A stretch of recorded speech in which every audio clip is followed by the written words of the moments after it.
INS Malvan ಯುದ್ಧ ನೌಕೆ ಲೋಕಾರ್ಪಣೆಗೊಂಡಿದೆ. Air chief marshal AP Singh ಅವರಿಂದ ಲೋಕಾರ್ಪಣೆ ಆಗಿದೆ. ಭಾರತೀಯ ನೌಕಾಪಡೆಗೆ ಐಎನ್ಎಸ್ ಮಾಲ್ವಾನ್ ಸೇರ್ಪಡೆಯಾಗಿರುವುದು ಕಾರವಾರದ ಕದಂಬ ನೌಕಾನೆಲೆಯಲ್ಲಿ ಸೇರ್ಪಡೆ ಕಾರ್ಯಕ್ರಮ ನಡೆಯಿತು. ಉತ್ತರ ಕನ್ನಡ ಜಿಲ್ಲೆಯ ಕಾರವಾರದಲ್ಲಿರುವಂತಹ ನೌಕಾನೆಲೆ 13,440 ಕೋಟಿ ರೂಪಾಯಿ ವೆಚ್ಚದ ಸ್ವದೇಶಿ ನಿರ್ಮಿತ ಯುದ್ಧ ನೌಕೆ ಇದು. ಶೇಕಡ 80ರಷ್ಟು ಸ್ವದೇಶಿ ತಂತ್ರಜ್ಞಾನವಿರುವಂತಹ ಮಾಲ್ವಾನ್ ನೌಕೆ 78 ಮೀಟರ್ ಉದ್ದ, 11.2 ಮೀಟರ್ ಅಗಲವಿರುವಂತಹ ಮಾಲ್ವಾನ್ ನೌಕೆ. ಇದರ ವೇಗ ಗಂಟೆಗೆ 25 ನಾಟಿಕಲ್ ಮೈಲ್ ಇದೆ. 2.7 ಮೀಟರ್ ನೀರಿನ ಆಳದಲ್ಲಿರುವಂತಹ ಈ ಒಂದು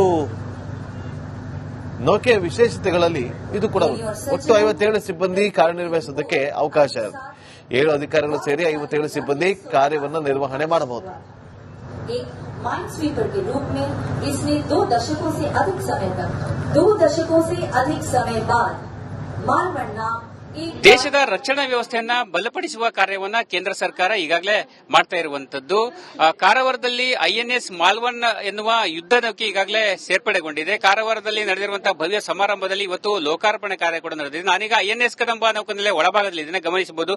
2005ರಲ್ಲಿ ಉತ್ತರ ಕನ್ನಡ ಜಿಲ್ಲೆಯ ಕಾರವಾರದಲ್ಲಿ ಐಎನ್ಎಸ್ ಕದಂಬ ನೌಕಾನೆಲೆ ಕೂಡ ಸ್ಥಾಪಿತವಾಗಿರುವಂತದ್ದು. ಈಗಾಗಲೇ ಸಾಕಷ್ಟು ಸಂಖ್ಯೆಯಲ್ಲಿ ಕೂಡ ಇಲ್ಲಿ ಯುದ್ಧ ನೌಕೆಗಳು ಕೂಡ ಇದೆ. ಐಎನ್ಎಸ್ ವಿಕ್ರಮಾದಿತ್ಯ ಆಗಿರಬಹುದು, ವಿಕ್ರಾಂತ್ ಆಗಿರಬಹುದು, ಎಲ್ಲವೂ ಕೂಡ ಇದೆ.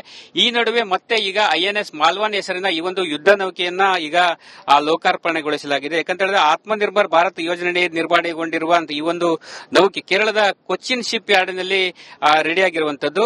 ಸುಮಾರು ಶೇಕಡ 80ಕ್ಕಿಂತ ಹೆಚ್ಚು ಸ್ವದೇಶಿ ತಂತ್ರಜ್ಞಾನಗಳನ್ನು ಬಳಸಿ ಸ್ವದೇಶಿ ನಿರ್ಮಿತ ಯುದ್ಧ ನೌಕೆ ಅಂತಾನೆ ಹೇಳಬಹುದು. ಯಾಕಂತೇಳಿದ್ರೆ ಐಎನ್ಎಸ್ ಮಾಲ್ವಾನ್ ಕಾರವಾರದ ನೌಕಾನೆಲೆಯಲ್ಲಿ ಇದ್ದು ಈಗ ಇದರ ವೆಚ್ಚ ನೋಡೋದಾದ್ರೆ ಸುಮಾರು 789 ಕೋಟಿ ವೆಚ್ಚದಲ್ಲಿ ನಡೆದಿದೆ. 896 ಟನ್ ತೂಕ ಕೂಡ ಇದ್ದಿರುವಂತದ್ದು.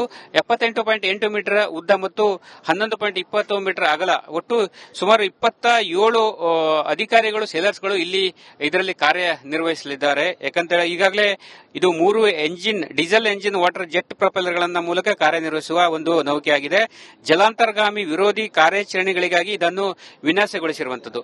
ಸುಮಾರು 30 mm ನೇವಲ್ ಸಪೋರ್ಟ್ ಗನ್ ಆಗಿರಬಹುದು ಅಥವಾ ಹಗುರವಾದ ಟಾರ್ಪಿಡೋ ಲಾಂಚರ್ಗಳು, ಸ್ಥಳೀಯ ರಾಕೆಟ್ ಲಾಂಚರ್ಗಳನ್ನು ಕೂಡ ಇದು ಹೊಂದಿದೆ.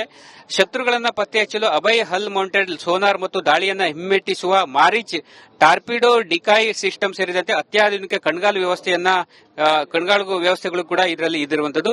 ಬಿಎಲ್ ಅಭಿವೃದ್ಧಿಪಡಿಸುವ ಸುಧಾರಿತ ನಿರ್ವಹಣಾ ವ್ಯವಸ್ಥೆ ಇದರಲ್ಲಿ ಇದೆ. ಛತ್ರಪತಿ ಶಿವಾಜಿ ಮಹಾರಾಜರ ಒಂದು ಪರಂಪರೆಯನ್ನ ಬಿಂಬಿಸುವ ಮತ್ತು ಅವರ ಒಂದು ಸಾಮರ್ಥ್ಯವನ್ನ ಪ್ರತಿನಿಧಿಸುವ ಒಂದು ಇದು ನೌಕೆ ಕೂಡ ಆಗಿರುವಂತದ್ದು. ಅಂದ್ರೆ ಸಾಮರ್ಥ್ಯ, ಚುರುಕುತನ ಮತ್ತು ಅಚಲ ಧೈರ್ಯದ ಸಂಕೇತವಾಗಿ ನೌಕಾ ಆಗಿದೆಂಬ ಅಧಿಕಾರಿಗಳು ಮಾಹಿತಿಯನ್ನ ನೀಡಿರುವಂತದ್ದು. ಒಟ್ಟಿನಲ್ಲಿ ಕಾರವಾರದ ನೌಕಾನೆಲೆಯಲ್ಲಿ ನಡೆದಿರುವಂತಹ ಭವ್ಯ ಸಮಾರಂಭದಲ್ಲಿ ಇವತ್ತು ಐಎನ್ಎಸ್ ಮಾಲ್ವಾನ್ ಯುದ್ಧ ನೌಕೆಯನ್ನು ಕೂಡ ಇವತ್ತು ಉದ್ಘಾಟನೆಗೊಂಡಿರುವಂತದ್ದು. ಬಹಳ ವಿಶೇಷ ಅಂತ ಹೇಳಿದ್ರೆ ಭಾರತೀಯ ನೌಕಾನೆಲೆಯಲ್ಲಿ ಐಎನ್ಎಸ್ ವಿಕ್ರಮಾದಿತ್ಯ, ಐಎನ್ಎಸ್ ವಿಕ್ರಾಂತ ತನ್ನದೇ ಆದ ಪಾತ್ರವನ್ನು ಕೂಡ ಹೊಂದಿದೆ. ಯಾಕಂತ ಹೇಳಿದ್ರೆ ಈ ಹಿಂದೆ ನಡೆದಿರುವಂತಹ ಕೆಲವೊಂದು ಬೆಳವಣಿಗೆಗಳು ಕೂಡ ಅವುಗಳು ಪಾತ್ರ ಕೂಡ ಬಹಳ ಪ್ರಮುಖವಾಗಿರುವಂತದ್ದು. ಈ ನಡುವೆ ಮತ್ತೆ ಐಎನ್ಎಸ್ ಮಾಲ್ವಾನ್ ನೌಕೆ ಈಗಾಗಲೇ ಲೋಕಾರ್ಪಣೆಗೊಂಡಿದೆ. ಅದು ಕೂಡ ತನ್ನ ಕಾರ್ಯವನ್ನ ಈಗ ಆರಂಭಗೊಳಿಸಿರುವಂತದ್ದು. ಕ್ಯಾಮರಾ ಪರ್ಸನ್ ಕಿಶನ್ ಗುರು ಜೊತೆ ನಾನು ಶೇಷಗಿರಿ ಮುಂಡಳ್ಳಿ, ರಿಪಬ್ಲಿಕ್ ಕನ್ನಡ, ಕಾರವಾರ.